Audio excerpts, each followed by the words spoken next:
Hi, I'm Anna Maravellis, and I've resolved more than 300 workplace conflicts. And in this short video, I'm going to share with you what's been at the root of every conflict I've resolved so you can avoid the mistakes that 100% of my clients have made.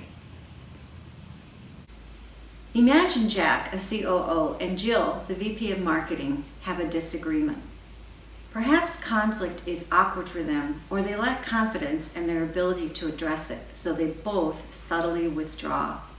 Because they are no longer sharing meaningful information on the challenges their divisions face, they begin making assumptions about the other person's behavior. Jack will begin ruminating about events such as, well, why didn't Jill invite me to that sales meeting? And Jill is matching Jack's unease. Because of the negativity bias of the brain, they definitely do not give each other the benefit of the doubt. The narrative they create about each other's motives and behaviors leans towards anxious and suspicious. At this phase, they both start doing what I call drama venting.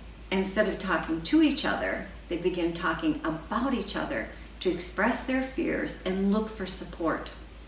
Unfortunately, their telling of the story is one-sided and exaggerated because they are also lobbying for others to join their faction.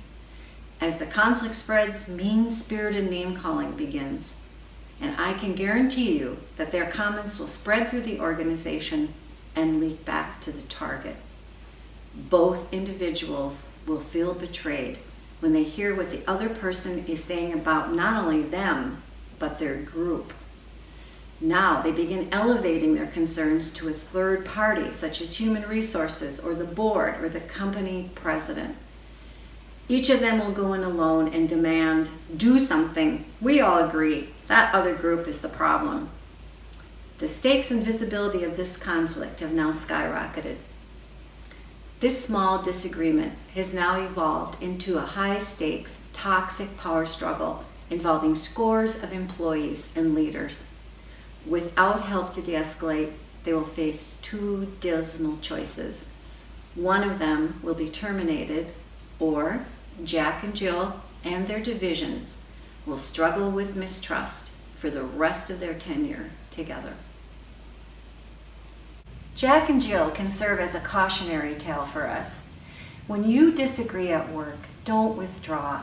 Open the dialogue instead. State the facts, ask for their help in understanding their behavior, and then the two of you negotiate new behaviors going into the future. With a few skills and insights, you can create the outcomes you desire and deserve.